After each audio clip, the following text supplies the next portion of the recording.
How to use Clipboard History in Windows 11. This tutorial shows you how to access and manage everything you've copied on your PC quickly and easily. First, click on the Start menu at the bottom left of your screen. After that, go to Settings by clicking on the gear icon. Let me show you. From there, click on System on the left side menu.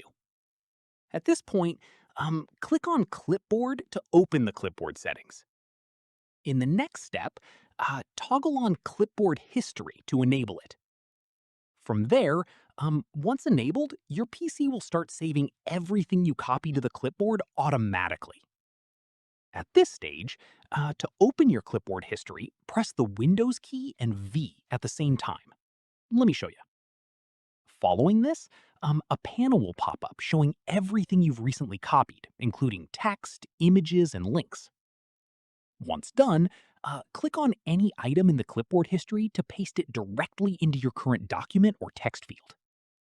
From there, if you want to pin a specific item so it stays in your clipboard history permanently, hover over it and click on the pin icon.